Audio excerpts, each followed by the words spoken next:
नमस्कार, एक बार फिर से स्वागत है आप सभी का। असीम ज्ञान के भंडार उपनिषदों की चर्चाओं में आपका स्वागत है। हम इस समय उपनिषद पढ़ रहे हैं। उपनिषद में हमारा मुंडक उपनिषद चल रहा है। जो हमसे जुड़े हैं, जो हमारे वीडियोस को देख रहे हैं, वे जानते हैं कि हम उपनिषद में मुंडक उपनिषद को हम देख रहे हैं और अब तक हमने मुंडक उपनिषद में शुरू के 2 मुंडकों को देख लिया है। ऐसे मुंडक उपनिषद में 3 मुंडक हैं, तो उनमें से 2 मुंडकों को हम देख चुके हैं। आज की इस वीडियो में हम देखने वाले हैं उसी मुंडक उपनिषदों में तृतीय मुंडक को, और तृतीय मुंडक में भी हम प्रथम खंड को देखने वाले हैं। इस प्रकार हम देख रहे हैं कि हर मुंडक में 2 खंड हैं। प्रथम मुंडक के दोनों खंडों को हमने देख लिया, द्वितीय मुंडक के दोनों खंडों को भी हमने देख लिया, और आज की इस वीडियो में हम शुरू करने जा रहे हैं तृतीय मुंडक। इससे पहले वाली वीडियो में हमने देखा था प्रणव के द्वारा उस ब्रह्म को जानो, वो इससे पहले वाली वीडियो है। उस वीडियो में हमने ओम, उद्गीत और प्रणव इनके बारे में हमने चर्चाएं की थी। वीडियो वो भी बहुत ज़्यादा अच्छा था, इन्फॉर्मेटिव था। जो साधक ओम के विषय में जानना चाहते हैं वो उस वीडियो को देख सकते हैं। तो चलिए बिना किसी विलंब के शुरू करते हैं अपना मुंडक उपनिषद का तृतीय मुंडक। तो तृतीय मुंडक का प्रथम खंड कुछ इस प्रकार है। द्वा सुपर्णा सयुजा सखायम समानम वृक्ष परिसस्व जाते तयोरन्यः पिप्पलम स्वादत्यन शन अन्यन्यो अभिचाक्षिति। अर्थात द्वा मतलब 2, सुपर्णा मतलब पंखों वाले, सयुजा मतलब साथ, शखाया मतलब समान गुण वाले, समानम समान मतलब एक ही, वृक्षम शरीर रूप या इस प्रकृति रूप वृक्ष को, परिसस्व जाते इसमें व्याप्त हैं। आगे लिखते हैं तयो उन दोनों में से, अन्य एक जीवात्मा जिसको हम कह रहे हैं, पिप्पलम पीपल रूपी कर्मफल भोग को स्वादपूर्वक अति खाता है या भोगता है। नश्नन न भोग करता हुआ जो दूसरा है, अन्य दूसरा मतलब परमात्मा, अभिचाक्षिति दोनों अर्थात जीव और प्रकृति को देख रहा है। इसका क्या अर्थ है? पहले इसका अर्थ सुनिए। 2 पक्षी हैं सुंदर पंखों वाले। आप कल्पना कर सकते हैं, इमेजिन कीजिए कि 2 पक्षी हैं जिनके सुंदर सुंदर पंख हैं, जो दोनों साथ हैं, एक दूसरे के सखा हैं, एक ही वृक्ष को सब ओर से घेरे हुए हैं। उनमें से एक वृक्ष के फल को बड़े स्वाद से चख रहा है, दूसरा बिना चखे सब कुछ देख रहा है। जीवात्मा तथा परमात्मा ही 2 पक्षी हैं, प्रकृति ही वृक्ष है, कर्म फल ही वृक्ष का फल है। जीवात्मा को कर्म फल मिलता है, परमात्मा प्रकृति में आसक्त हुए बिना संपूर्ण विश्व का दृष्टा है। तो ये जो 2 पक्षों की यहाँ पर बात कर रहे हैं, इन 2 पक्षों से क्या मतलब है? तो देखो 2 पक्षियाँ यहाँ पर जो बताए हैं इन्होंने, आप इमेजिन कीजिए एक वृक्ष है, उस वृक्ष पे 2 पक्षी बैठे हैं। वे 2 पक्षी जो हैं उनमें से एक पक्षी फलों का स्वाद ले रहा है, उनको खा रहा है, फलों को चख रहा है, लेकिन जो दूसरा पक्षी है वो देख रहा है कि ये फल खा रहा है। तो यहाँ पर एक चीज़ इन्होंने समझाने का प्रयास किया। ये पक्षी तो मात्र एक समझाने का तरीका है, बाकी कहना क्या चाह रही हैं, इनके कहने का मतलब क्या है? इनके कहने का मतलब है उन 3 सत्ताओं से, जो वास्तविक सत्ताएं हैं, जो अनादि हैं, जो नित्य हैं, कौन कौन सी है? एक तो परमात्मा, एक आत्मा, एक प्रकृति। मैं पहले भी कई बार बता चुका हूँ, अभी बता रहा हूँ कि केवल 3 सत्ताएं ऐसी हैं जो न कभी उत्पन्न होती हैं, जो न कभी नष्ट होंगी, ये कह लीजिए जो अनादि हैं, जो नित्य हैं, जो हमेशा से थी, जो हमेशा से हैं और जो हमेशा रहेंगी। ठीक है, तो वे कौन कौन सत्ताएं हैं? ईश्वर, जीव और प्रकृति। तो जो 2 पक्षी बैठे हैं, इन पक्षियों को इन्होंने बोला, एक को परमात्मा, एक को आत्मा। तो जो वो फल खा रहा है, जो फल को बड़े स्वाद से चख रहा है, वो कौन है? आत्मा।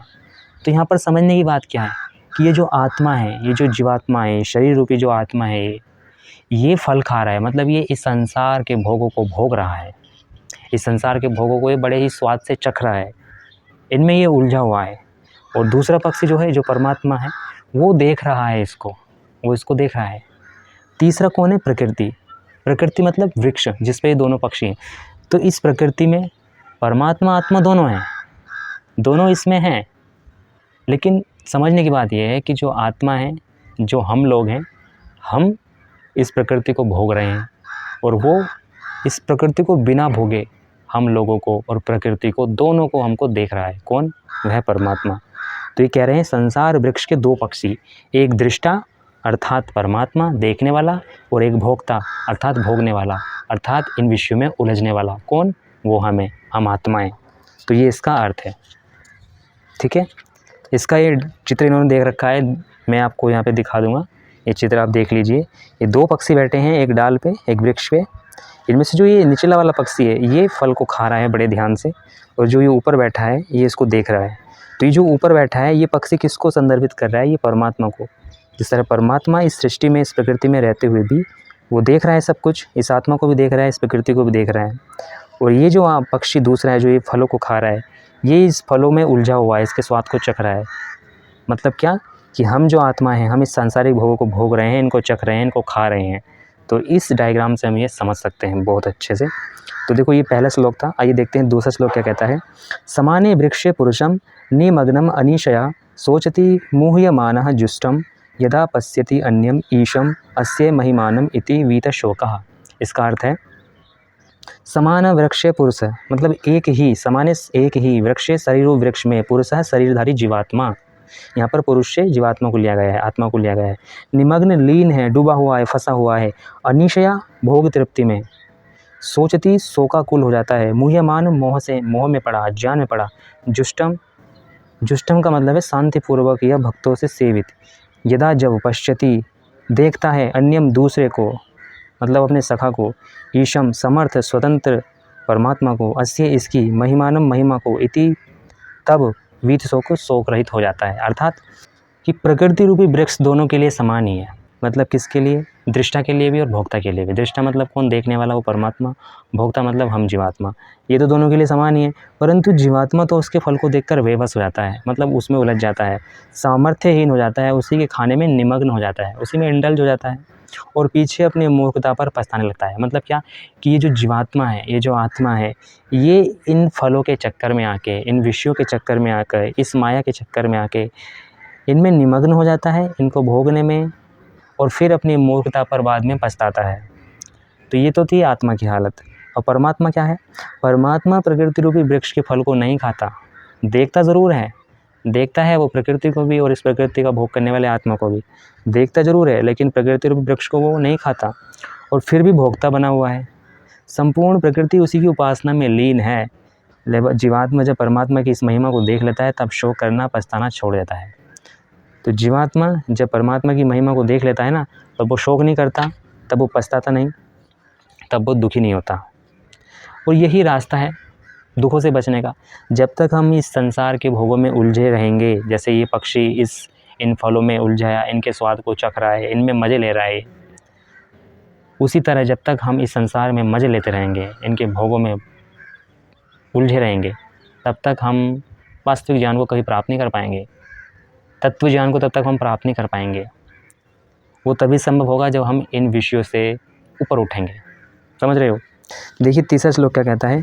यदा पश्यः पश्यते रुक्म वर्णम कर्तारम ईशम पुरुषम ब्रह्म योनिम तदा विद्वान पुण्य पापे विधूय निरंजनः परम साम्यम इति। अर्थात इसका अर्थ है जब जीवात्मा दृष्टा बनकर बृहत विश्व के कारण इसके स्वामी, इसके कर्ता, प्रकाश स्वरूप पुरुष को देख लेता है, तब वह विद्वान होकर पुण्य पाप को छोड़कर शोक मोह राग द्वेष से अलग होकर परम समता को प्राप्त कर लेता है। अर्थात जब तक जीवात्मा इस संसार के विषयों में उलझा हुआ है, जब तक वो इन विषयों को चख रहा है, इनका स्वाद ले रहा है, तब तक तो वो इस दुखों में फंसा हुआ है।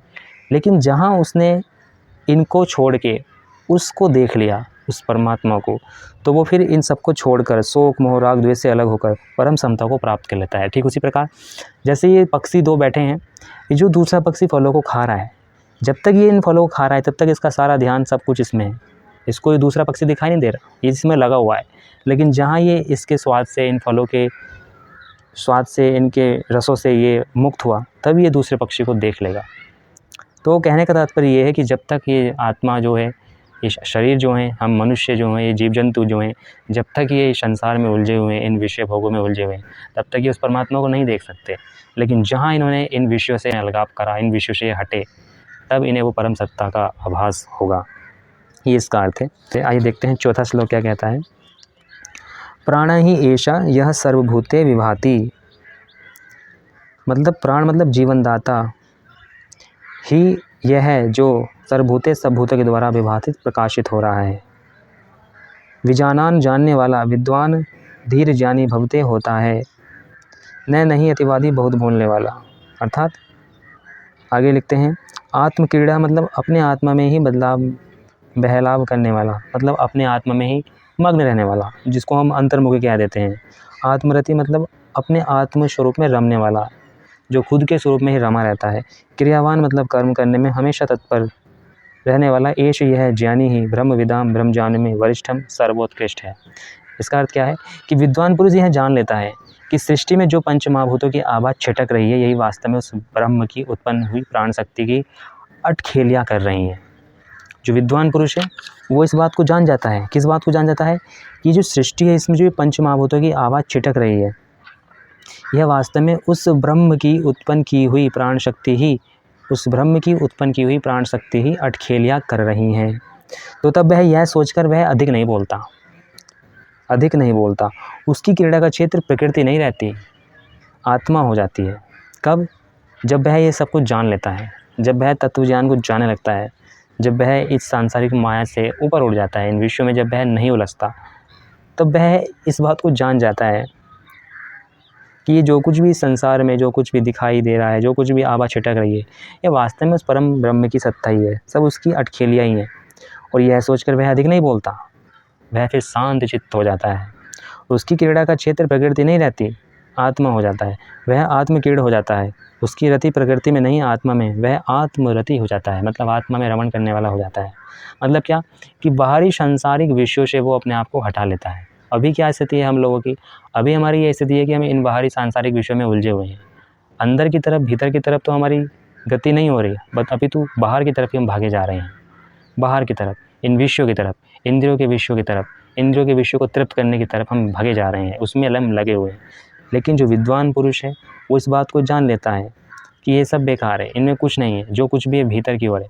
तो उसकी आत्मरति हो जाती है, वो अपनी आत्मा में ही रत रहने लगता है। आत्मज्ञान में लग जाने से वह क्रियाहीन नहीं हो जाता, ये बात समझना। कुछ लोग ये कहते हैं कि जो आत्मज्ञानी लोग होते हैं, योगी लोग होते हैं ना, इनको कोई काम धाम तो होता नहीं, ये ऐसे ही फालतू में ज्ञानबाजी करते हैं, टाइम पास करते हैं। लेकिन ऐसा नहीं है बॉस। देखो, ये दृष्टि की बात है, ये देखने की बात है। सांसारिक व्यक्तियों को एक योगी, एक ऋषि पागल लग सकता है, इसमें कोई इतनी आश्चर्य की बात नहीं है। और ऐसा इसलिए हो सकता है क्योंकि ये जो सांसारिक लोग हैं, इनका जो लेवल है, जिस लेवल से ये उस व्यक्ति को देख रहे हैं, उस विद्वान, उस ऋषि को, उस योगी को देख रहे हैं, तो उस लेवल से देखने तो उनको ऐसे ही लगेगा कि यार ये तो पागल है, इसको सांसारिक विषयों का कुछ नहीं पता, ये अपनी माया में मस्त है। लेकिन वो इस बात को नहीं जानते कि जिस चीज़ को वो प्राप्त कर चुका है, जिस लेवल पे वो बंदा पहुंच चुका है, वो योगी, वो ऋषि, वो विद्वान है, उसकी तो भी वो कण बराबर भी नहीं है। तो ये समझने की बात है कि आत्मज्ञान में लग जाने से वह क्रियाहीन नहीं हो जाता, बल्कि पहले से अधिक क्रियावान हो जाता है। और ब्रह्मवादियों में ऐसा व्यक्ति उच्च कोटि का माना जाता है। तो देखो, ये देखने में भी आता है कि ये जो योगी लोग होते हैं, ये योगी लोग ये थोड़े से पागल से लगते हैं हम लोगों को, हम सांसारिक मनुष्य को। क्योंकि हमको ऐसा लगता है ना कि यार इस संसार में इतना सुख है, इतने भोग हैं, इतने सुख और भोग को छोड़कर ये जंगलों में जाते हैं, एकांत में रहते हैं, ऐसे रहते हैं, मतलब इतना विरक्त रहते हैं, किसी शौक़ में नहीं रहते, किसी मौज मस्ती में नहीं रहते। क्या इनका जीवन है, कैसे ये रहते हैं, हमको ये सब लगता है। लेकिन हमको ये समझना चाहिए, हमको भले ही ये सब लगता है, लेकिन वो जो योगी होते हैं ना, उनका जो लेवल है वो इतना ऊपर हो जाता है, वो इतने उस परम गति तक जा चुके होते हैं जिनकी हम कल्पना भी नहीं कर सकते। हमको लगता है कि हमारे सांसारिक सुख ही सब कुछ हैं और इनको प्राप्त करना ही हमारा उद्देश्य है, अल्टीमेट गोल है। पर ऐसा नहीं है। योगी के लिए ये सब चीज़ें बहुत तुच्छ हैं, बहुत तुच्छ हैं। योगी उस परम सुख को चख लेता है, और जब वह उस परम सुख को चख लेता है तो फिर उनको सांसारिक विषयों से क्या आसक्ति रहेगी, उसको सांसारिक विषयों में कोई इंटरेस्ट नहीं रहेगा। तो ये उस योगी की कहानी है, उस विद्वान की कहानी है, उस परम देव की कहानी है। तो हमको समझना चाहिए, हम साधारण मनुष्यों को ये बात समझनी चाहिए कि हम जिनको पागल कहते हैं ना, असल में वो पागल नहीं है, पागल तो हम हैं जो इन सांसारिक विषयों में उलझे पड़े हैं, जो अपने स्तर से उस तत्व ज्ञान को जानने का प्रयास ही नहीं कर रहे। योगी लोग तत्व ज्ञान को जानने में लगे हुए हैं और उसको वो जान भी जाते हैं, वो अपनी तपस्या से उसको जान भी जाते हैं। ठीक है, तो ये इस तरह का यहाँ पर श्लोक है, इसको हमने देखा। आइए देखते हैं अगला श्लोक क्या कहता है। 5वां श्लोक। सत्येन लभ्य तपसा ही एषा आत्मा सम्यक ज्ञानेन ब्रह्मचर्येण नित्यम अंतः शरीरे ज्योतिर्मया ही शुभ्रम यमः पश्यन्ति यतया क्षीण दोषा। इसका क्या अर्थ है? इसका अर्थ है वह आत्मा नित्य है, वह आत्मा नित्य सत्य से, तप से, सम्यक ज्ञान से और ब्रह्मचर्य से पाया जा सकता है। वह आत्मा कौन? वह परमात्मा। आत्मा से यहाँ पर मतलब ब्रह्म से है।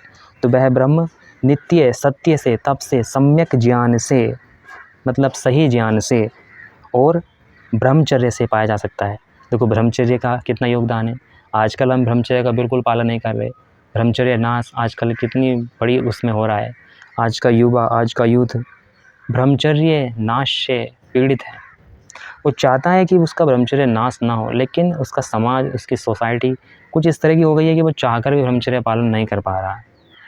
सब नहीं है ऐसे, कुछ ऐसे हैं जो अपने हाथों अपने ब्रह्मचर्य का नाश कर रहे हैं, लेकिन कुछ ऐसे भी हैं जो ब्रह्मचर्य पालन करना तो चाहते हैं लेकिन कर नहीं पा रहे हैं। तो ये हमको समझना होगा ब्रह्मचर्य की इतनी महिमा है। तो ब्रह्मचर्य का इतना रोल है कि यह एक साधन है उसको जानने में, उसको पाने में। आगे लिखते हैं शरीर के भीतर ही वह शुभ्र, वह शुद्ध ज्योतिर्मय रूप विद्यमान है। यति लोग, यति का मतलब संयमी लोग, राग द्वेष आदि दोषों को छोड़ के उसे देख पाते हैं। तो ये इसका अर्थ है। आइए देखते हैं छठा श्लोक। ये जो देखो श्लोक में बोलने वाला हूँ ना, इसमें एक वाक्य आएगा। उस वाक्य को हम सभी बचपन से सुनते आए हैं। यहाँ तक कि हमारे पास जो पैसे होते हैं, चाहे वो नोट हों चाहे वो सिक्के हों, उन पर भी वो लिखा होता है। और वो क्या है? वो है, आप खुद ही समझ जाएंगे। देखो मैं श्लोक पढ़ता हूँ। सत्यम एव जयति न अनृतं सत्येन पंथा वित्तः येन आकमन्ति ऋषयः हि आप्त कामा यत्र तत् सत्यस्य परमं निधानम सत्यमेव जयते। इसको हम बचपन से सुनते आ रहे हैं ना। हमारा जो वो क्या बोलते हैं अशोक स्तंभ, वो जो सिंह स्तंभ, अशोक सिंह स्तंभ है, उसके नीचे भी लिखा होता है सत्यमेव जयते। और ये हमारे भारतीय संविधान में ये बहुत आदर के साथ इसका महत्व है। ये हर जगह लिखा मिलेगा आपको सत्यमेव जयते। करेंसी पे मिलेगा, नोटों पे मिलेगा, यहाँ तक कि जो हमारे छोटे छोटे सिक्के होते हैं 2 का, 5 का, 10 का, सब पे ये लिखा रहता है नीचे। वो जो हेड वाला जो पोर्शन होता है ना, उस पर नीचे क्यों लिखा होता है सत्यमेव जयते। तो सत्यमेव जयते क्या है? ये कहाँ से ये आया? क्या है इसका अर्थ? इसको समझते हैं। देखो सत्यमेव जयते पहले एक सीरियल आता था आमिर खान का, उसको हम देखते थे पहले, सत्यमेव जयते। जैसे कि नाम से ही पता चल रहा है सत्यमेव जयते मतलब सत्य की ही विजय होती है। आइए देखते हैं श्लोक, इसके और अच्छे से समझेंगे हम श्लोक से। सत्य की ही विजय होती है, सत्यमेव जयते, सत्य की ही विजय होती है। न अनृतम, असत्य की नहीं। सत्येन, सत्य से, पंथा मार्ग विततः विस्तृत होता है। ये न जिस मार्ग से आकमंती चलते हैं ऋषिया दृष्टा लोग ही आप्त कामा सफल मनोरथ कृत्य यत्र जहाँ तत् वह सत्य से, सत्य का परमम उत्कृष्ट निधानम निधि है, आधार है, धाम है। अर्थात देखो सत्य की ही विजय होती है, असत्य की नहीं। देवयान पंथा मतलब कि देव की तरफ जाने वाला मार्ग सत्य से बना है। ठीक है, आगे लिखते हैं आप्त काम ऋषि। आप्त काम ऋषि उनको बोलते हैं जो सफल मनोरथ वाले होते हैं, जो कृत्य होते हैं। वे जिस मार्ग से चलते हैं, जहाँ पहुँचते हैं, वह सत्य का ही परम धाम है। तो सत्यमेव जयते का क्या अर्थ हुआ कि जीत जो होती है हमेशा सत्य की होती है, असत्य की नहीं। सत्यमेव जयते कहाँ से आया? तो ये आया मुंडक उपनिषद के तृतीय मुंडक के प्रथम खंड के 6ठे श्लोक से। ये जीके का क्वेश्चन बता रहा हूँ आप लोगों को, ध्यान रखना। कुछ एग्जाम में पूछा भी जा सकता है एज ए जनरल नॉलेज कि भाई ये जो सत्यमेव जयते है ये किस उपनिषद से लिया गया है। तो इसका आंसर है मुंडक उपनिषद से लिया गया है। तो ये एक जीके का क्वेश्चन आपका तैयार कर दिया मैंने आज। तो सत्य की ही विजय होती है, असत्य की नहीं। और देवयान पंथा मतलब देव की तरफ जाने वाला मार्ग सत्य से बना है। आप्त काम ऋषि सफल मनोरथ वाले ऋषि जिस मार्ग से चलते हैं, जहाँ पहुँचते हैं, वह सत्य का ही परम धाम है। ठीक है, तो यह है सत्यमेव जयते। देखिए 7वां श्लोक क्या कहता है? बृहत् च तद दिव्यम अचिंत्य रूपम सूक्ष्मात् तत् सूक्ष्मतरम विभाति दूराद सुदूरे तद अंतिके च पश्यत्सु यह एव निहितम गुहायामा। इसका अर्थ है वह स्वयं महान है, दिव्य है, अचिंत्य रूप है। अचिंत्य रूप मतलब जिसका रूप हम कल्पना में भी नहीं देख सकते, जिसकी हम कल्पना नहीं कर सकते। इसको ऐसे समझिए, अचिंत्य रूप है परंतु सूक्ष्म से सूक्ष्म वस्तु में भी प्रकाशित हो रहा है। वह दूर से दूर है। ईशोपनिषद में भी हम देखा है ना, तद्दूरे तद्ऊ अंतिके, मतलब वह दूर भी है वह पास में भी है। तो वह दूर से दूर है परंतु देखने वालों के लिए निकट से निकट अंतरात्मा की गुफा में भी मौजूद है। अंतरात्मा की गुफा में मौजूद है। गुहायाम, गुहाचरम, ये जो शब्द उपनिषद में बार बार हम देख रहे हैं, इसका क्या मतलब है? इसका मतलब समझ रहे हो आप? इसका मतलब कि उसको ढूंढने के लिए, उसको पाने के लिए कहीं बाहर भटकने की आवश्यकता नहीं है, तीर्थों पर जाने की आवश्यकता नहीं है। अगर उस परमात्मा को प्राप्त करना है तो ध्यान लगाओ, समाधि लगाओ, अपने ही भीतर है वह, उस परमात्मा को जानो, अपने ही हृदय रूपी गुफा में वह मौजूद है। ठीक है, आगे देखिए 8वां श्लोक क्या कहता है। न चक्षुषा गृह्यते, अर्थात न ही वह आँख से ग्रहण किया जा सकता है, न अपि वाचा, और न ही वाणी से, न अन्य देवे, और न ही अन्य देवे मतलब इंद्रियों से। आगे लिखते हैं तपसा, तप से, कर्मणा, कर्म से, वा ये ज्ञान प्रसादेन, मतलब ज्ञान की निर्मलता से, विशुद्ध सत्व, पवित्र बुद्धि वाला, तत् उस से, तू तो तम उसको पश्यते, साक्षात करता है, निष्कलम, कलाओं से रहित, ध्यायमाना, ध्यान चिंतन करता हुआ। इसका अर्थ है कि वह आँख से नहीं देखा जा सकता। न चक्षुषा गृह्यते, उसको आँख से नहीं देखा जा सकता, उसको आँख से ग्रहण नहीं किया जा सकता। न अपि वाचा, न ही वाणी से, और न अन्य देवे, और न ही इन देवी मतलब इंद्रियों से। आगे लिखते हैं तपों से और भिन्न भिन्न प्रकार के क्रिया कर्मों से भी वह हाथ नहीं आता। क्या ज्ञान से वह मिल सकता है? क्वेश्चन मार्क, ये सवाल है, क्या ज्ञान से वह मिल सकता है? वे कहते हैं कि ज्ञान से तो नहीं, परंतु ज्ञान के प्रसाद से शुद्ध अंतःकरण वाला व्यक्ति निष्कल ब्रह्म का ध्यान करता हुआ उसे देख पाता है। अब यहाँ पर हमको दो चीज़ समझनी है, एक तो ज्ञान का प्रसाद, इसका क्या मतलब है, और एक निष्कल। देखो निष्कल का मतलब ये है कि वह कलाओं से रहित है। कलाओं से रहित का मतलब क्या है? वैसे वह बहुत बड़ा आर्टिस्ट है, उससे बड़ा कोई कलाकार नहीं है परमात्मा से, लेकिन यहाँ पर समझने की बात यह है निष्कलम उसको बोला गया कि वह कलाओं से मतलब अवयवों से रहित है। कला का मतलब क्या होता है? मैंने आपको पहले भी वीडियो में कई बार बताया है कि कला का मतलब सिर्फ और सिर्फ कला से मतलब आर्ट से नहीं होता। कला का अर्थ होता है, कला का अर्थ होता है हिस्सा, अंश। तो परमात्मा हिस्सों से रहित है, अंश से रहित है, उसका कोई अंश, उसका कोई हिस्सा नहीं है। अच्छा, अंश और हिस्सा किसका होता है? जो सीमित होता है। परमात्मा असीमित है, उसका कहाँ से हिस्सा है, उसका क्या उसका अवयव है? तो इस सेंस में उन्होंने बोला कि निष्कलम मतलब वो कला से रहित है, ना उसका कोई हिस्सा हो सकता है, ना उसका कोई अंश हो सकता है, क्योंकि वह असीमित है, वह अनंत है। और जो अनंत है उसका हम क्या हिस्सा देखेंगे, उसका हम क्या अंश देखेंगे, उसका हम क्या अवयव देखेंगे?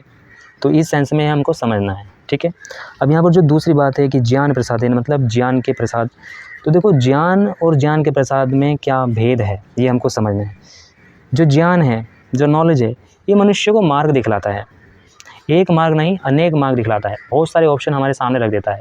हम अपने नॉलेज के बिहाफ पे, हम अपने ज्ञान के बिहाफ पे चीज़ों को देख लेते हैं कि हाँ भाई ये सही चीज़ है, ये गलत चीज़ है, ये ऐसी है, ये वैसी है। ठीक है, लेकिन जब बात आती है डिसीजन की, जब बात आती है उन सब ऑप्शन को देख के, जब बात आती है अनेक मार्ग देखकर मनुष्य कंफ्यूज हो जाता है। तो उस समय क्या कह रहे हैं कि जब अनेक मार्ग देखकर मनुष्य एक मार्ग को ज्ञानपूर्वक चुन लेता है, तो वही है ज्ञान का प्रसाद। अर्थात अनेक मार्ग देखकर मनुष्य एक मार्ग को ज्ञानपूर्वक चुन लेता है, नहीं तो ज्ञान ही मनुष्य के लिए शांति के बजाय अशांति का कारण हो जाता है। तो ये समझना है। इसका अर्थ ये है कि ये ज्ञान जो है इससे हमें बहुत सारे मार्ग दिख जाते हैं। ठीक है, और वो बहुत सारे मार्ग दिख जाते हैं, लेकिन दिक्कत ये होती है जब हमको बहुत सारी चीज़ें दिख जाती हैं तो हम उनमें कन्फ्यूज़ हो जाते हैं कि यार कौन सी चीज़ हमको लेनी है, कौन सी छोड़नी है। तो ये जो कन्फ्यूज़न की स्थिति आती है, इससे हम कैसे ऊपर उठते हैं?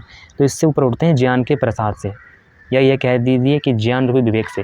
सिर्फ शाब्दिक ज्ञान, किताबी ज्ञान पढ़ लेना सफिशिएंट नहीं है, इस बात को हम पहले भी देखा है। ठीक है, तो इसी के सेंस में ये बात यहाँ पर आई कि क्या ज्ञान से वह मिल सकता है? तो ये कह रहे हैं ज्ञान से तो नहीं, परंतु ज्ञान के प्रसाद से। मतलब क्या?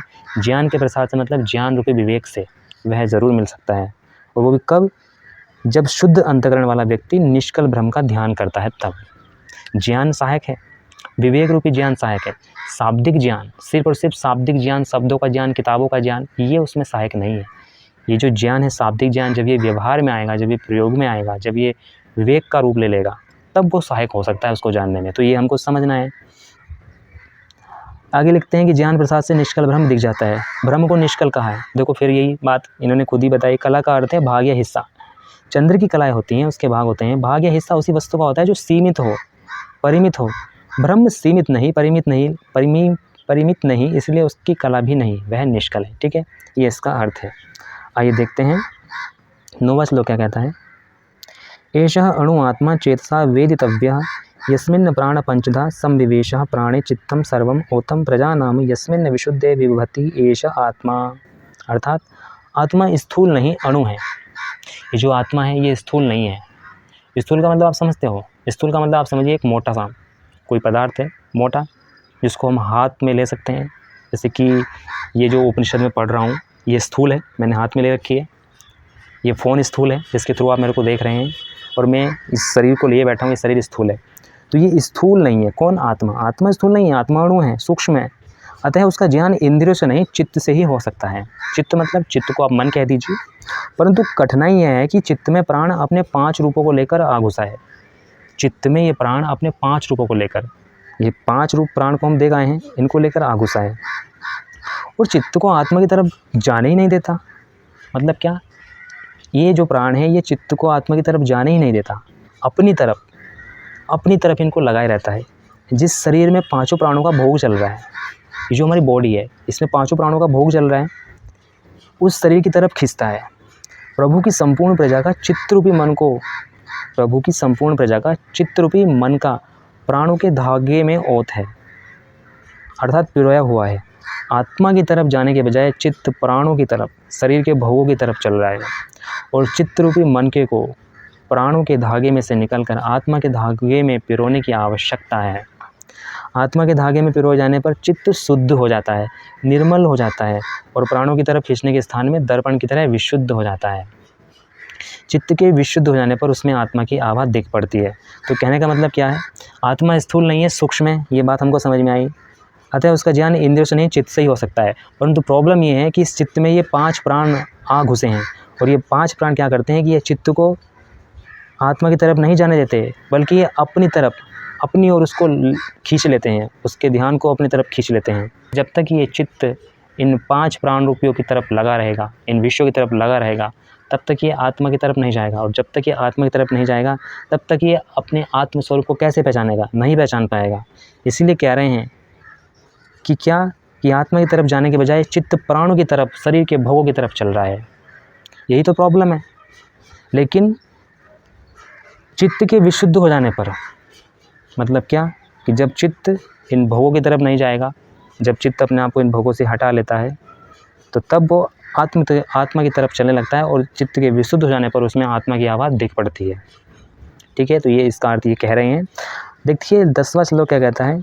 यम यम लोकम मनसा संभिभाति विशुद्ध सत्व काम्यते यान च कामान तम तम लोकम जयते तान च कामान तस्माद आत्मज्यम ही अर्चयेत भूति कामः। ये श्लोक मैंने पढ़ा, इसका अर्थ देखो ये लिख रखा है इन्होंने। संसारी लोग भोगों की तरफ भाग रहे हैं, बिल्कुल सही बात है। हम सांसारिक लोग हैं, हम भोगों की तरफ भाग रहे हैं। हमारा उद्देश्य है, क्या उद्देश्य है हमारा? हमारा उद्देश्य है सांसारिक भोगों की प्राप्ति। हमारा उद्देश्य है सांसारिक भोगों को अधिक से अधिक भोगना, अधिक से अधिक भोगों को एकत्र करना, फिर उनको भोगना, उससे जो सुख मिलता है उस सुख को भोगना है, फिर और सुख को भोगना। इस प्रकार हमारी भोगों के प्रति आसक्ति और बढ़ती जा रही है। तो सांसारिक लोग जो हैं भोगों की तरफ भाग रहे हैं। परंतु अगर संसार की विभूतियों की ही कामना हो तो भी ब्रह्मज्ञानी के चरणों में ही जाने की आवश्यकता है, क्योंकि अंतःकरण शुद्ध हो जाने के पश्चात आत्मज्य मतलब आत्मा में स्थित जिस लोक में जाने का मानस संकल्प करता है या जो कामना करता है, उसी लोक में वह जा पहुंचता है, और उसकी वही कामना पूर्ण हो जाती है। कहने का तात्पर्य यह है कि हम सांसारिक लोग तो संसार के भोगों की तरफ भाग रहे हैं, परंतु अगर भोगों की ही कामना करनी है तो भी ब्रह्मज्ञानी के चरणों में ही हमको जाना चाहिए। क्यों? क्योंकि ब्रह्मज्ञानी के चरणों में जब हम जाएंगे, और जब हम ब्रह्मज्ञानी के चरणों में जाएंगे हमारा अंतःकरण शुद्ध हो जाएगा। जब हम अंतःकरण हमारा शुद्ध हो जाएगा तब हम आत्मज्य हो जाएंगे, आत्मा में स्थित हो जाएंगे। जब हम आत्मा में स्थित हो जाएंगे ना, तो वो फिर उस समय हमारी एक ऐसी स्थिति, ऐसी हमारी कह लीजिए हमें योग्यता आ जाएगी कि इस शरीर को छोड़ने के पश्चात जिस लोक में हम जाने का मानस संकल्प करेंगे, हम उसी लोक में चले जाएंगे। जो कामना हम करेंगे हमारी वही कामना पूर्ण हो जाएगी। वो पूर्ण किसके सहायता से होगी? परमात्मा के सामर्थ्य से होगी। तो इन सांसारिक भोग की तरफ क्या भागना है? अच्छा, ये बात मैंने कह तो दी कि यार इन सांसारिक भोग की तरफ क्या भागना है, लेकिन इनमें जो मज़ा है ना, ये मज़ा हमको कहीं नहीं आता।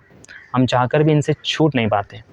लेकिन देखो छूटना तो पड़ेगा, अगर कुछ बढ़िया चीज़, कुछ ओरिजिनल चीज़, कुछ वास्तविक चीज़ हमको प्राप्त करनी है ना, तो इस लोकल चीज़ को हमको छोड़ना पड़ेगा। संसार में जो सुख है वो वास्तव में सुख नहीं, वो सुख का आभास मात्र है। हमको लगता है कि सुख है, वास्तव में सुख में भी दुख ही मिश्रित है। योगी जो है सुख को भी दुख मिश्रित देखता है, यही योगी की सबसे बड़ी क्वालिटी होती है। ये हम योग दर्शन में देखेंगे, कभी योग दर्शन पढ़ेंगे तब उसमें हम देखेंगे। संसार में 4 तरह का दुख होता है, ठीक है, उसको हम, वो एक अलग विषय हो जाएगा, उसको हम वहाँ पे डिस्कस करेंगे। तो कहने का मतलब ये है कि जो सांसारिक भोग की तरफ भाग तो रहे हैं, परंतु हमको सांसारिक भोग की तरफ नहीं, आत्मज्ञ होने की आवश्यकता है, अपनी आत्मा में स्थित होने की आवश्यकता है। क्योंकि जब हम अपनी आत्मा में स्थित होंगे, जब हम अपने आत्मस्वरूप को पहचानेंगे और इस शरीर को छोड़ के मुक्त हो जाएंगे, तब हम जो लोक में जाना चाहेंगे उस लोक में चले जाएंगे। जो हम मानस संकल्प करेंगे वो हमारा मानस संकल्प पूर्ण हो जाएगा। किसके द्वारा? उस परमात्मा की सहायता के द्वारा, बिना शरीर के, बिना दुख के। तो कितनी बड़ी बात है, कितनी बड़ी बात होगी ये, ठीक है।